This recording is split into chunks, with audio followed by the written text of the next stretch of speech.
అధికారం రాకముందుల ఎన్నో ప్రచారాలు దొంగ ప్రచారాలు చేసి ప్రజలకి మోసపూరిత మాటలు చెప్పి ఎమ్మెల్యే అయ్యావు. అయినా కూడా ఇంకా ఆ బుద్ధి మారలా నీకు.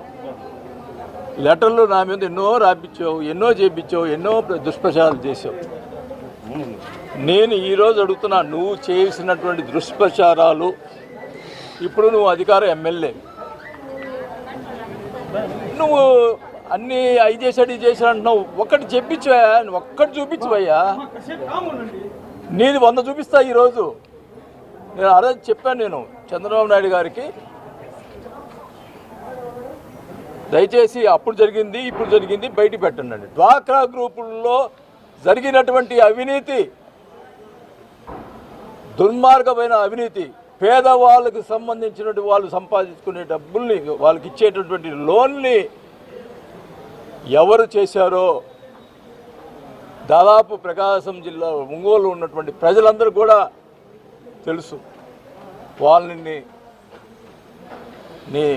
మరి ఎందుకు మభ్య పెడుతున్నావు? ఆ పేర్లు వైసీపీలో జరిగినప్పుడు కూడా వాళ్ళ పేరు కూడా బయటపడి చెప్పాను కదా, మరి ఎందుకు బయట పెట్టావు? మళ్ళీ చంద్రబాబు నాయుడు గారి దగ్గర పోయి నా మీద అసత్యాలు చెప్తావు.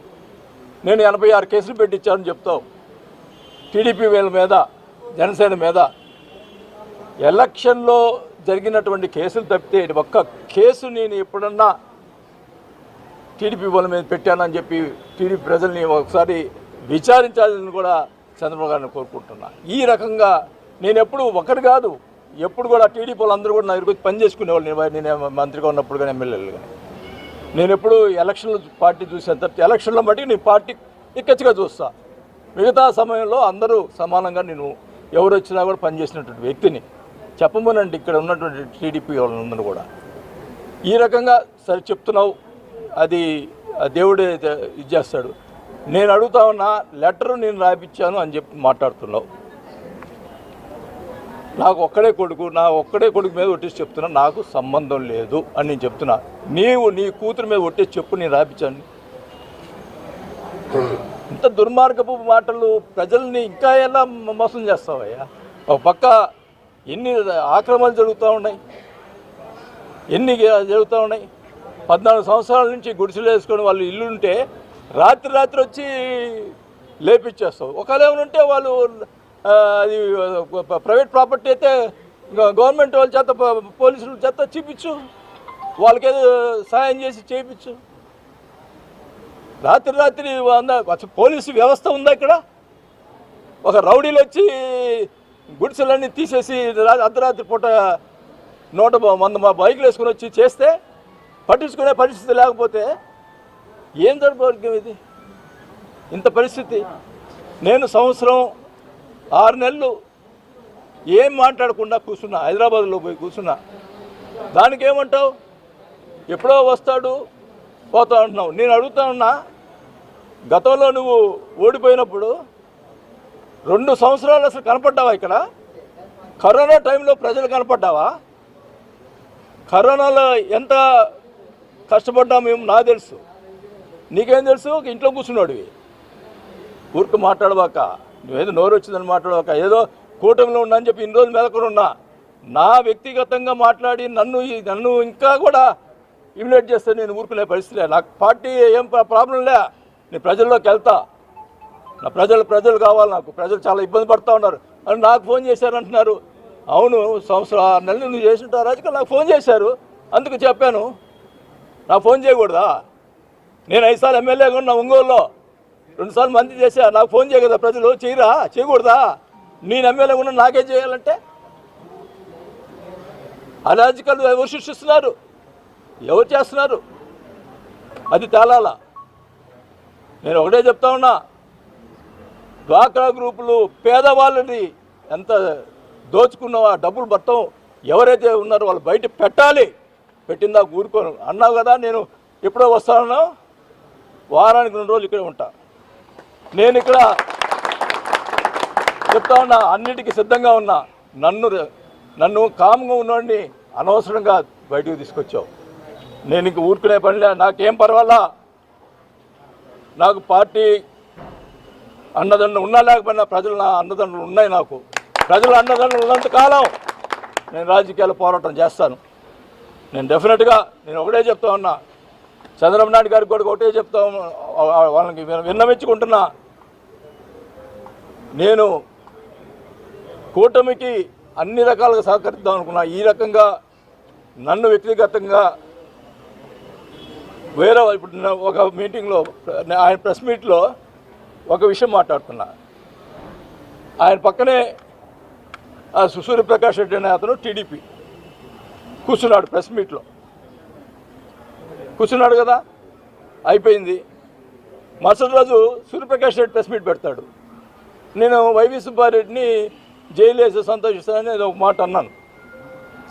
దానికి సూర్యప్రకాష్ రెడ్డి మన ఆయన టీడీపీ వైవి సుబ్బారెడ్డిని సపోర్ట్గా అరగంట మాట్లాడాడు ప్రెస్ మీట్లో.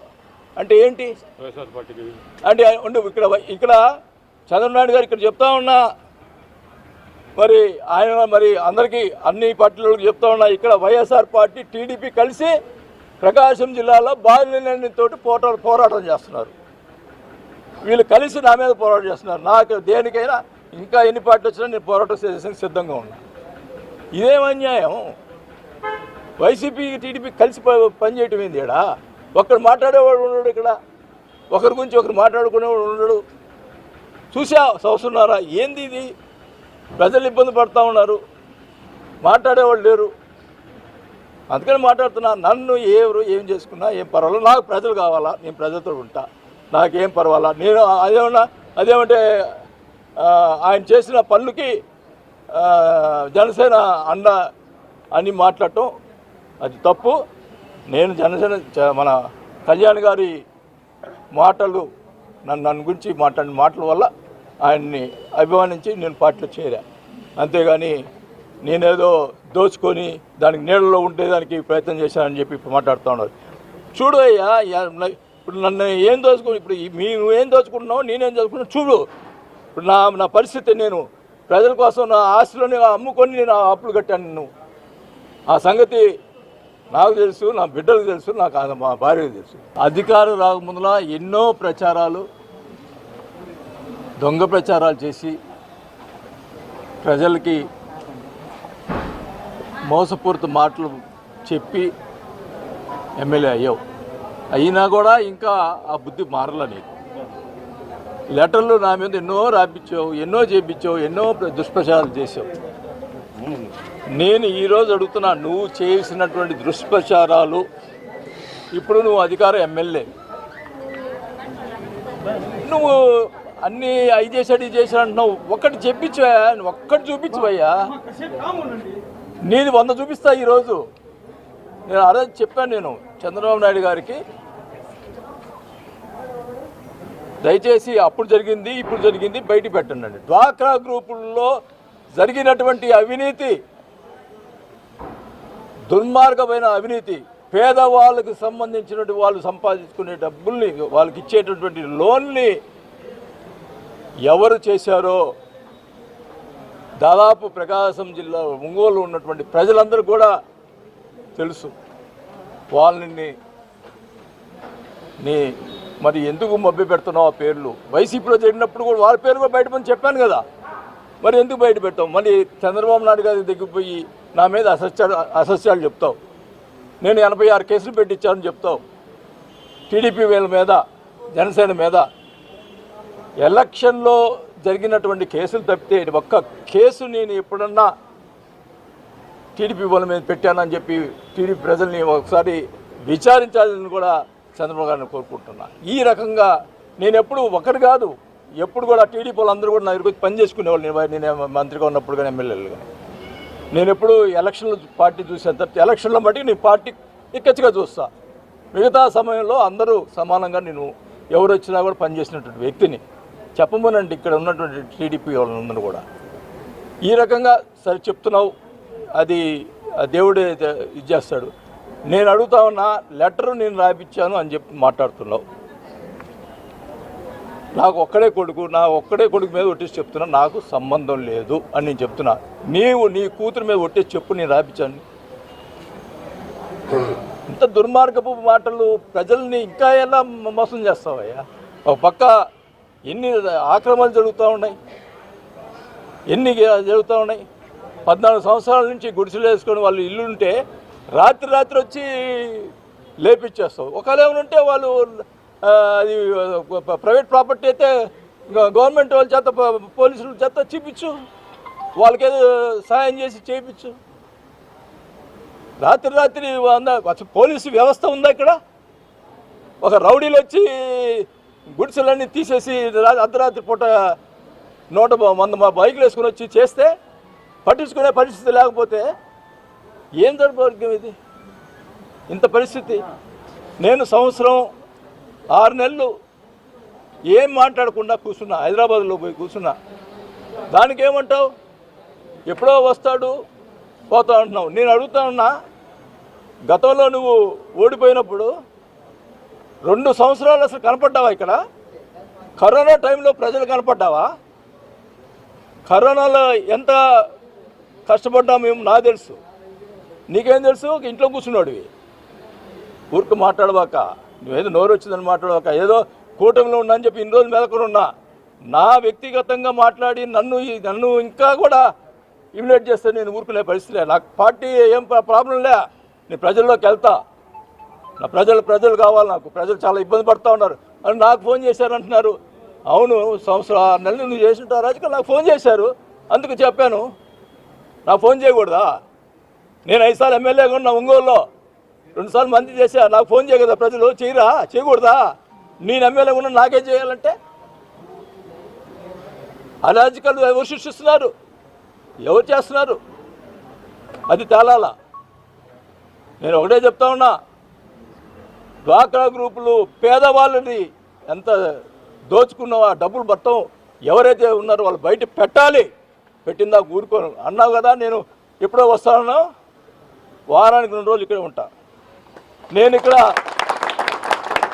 చెప్తా ఉన్నా, అన్నిటికీ సిద్ధంగా ఉన్నా. నన్ను కామ్గా ఉన్నవాడిని అనవసరంగా బయటకు తీసుకొచ్చావు. నేను ఇంక ఊరుకునే పనిలే, నాకేం పర్వాలా. నాకు పార్టీ అన్నదండలు ఉన్నా లేకపోయినా ప్రజలు నా అన్నదండలు ఉన్నాయి. నాకు ప్రజల అన్నదండలు ఉన్నంత కాలం నేను రాజకీయాలు పోరాటం చేస్తాను. నేను డెఫినెట్గా నేను ఒకటే చెప్తా ఉన్నా, చంద్రబాబు నాయుడు గారికి కూడా ఒకటే చెప్తా, వాళ్ళకి విన్నవించుకుంటున్నా. నేను కూటమికి అన్ని రకాలుగా సహకరిద్దాం అనుకున్నా. ఈ రకంగా నన్ను వ్యక్తిగతంగా ఇప్పుడు ఒక మీటింగ్లో ఆయన ప్రెస్ మీట్లో ఒక విషయం మాట్లాడుతున్నా. ఆయన పక్కనే సూర్యప్రకాష్ రెడ్డి అనే అతను టీడీపీ కూర్చున్నాడు.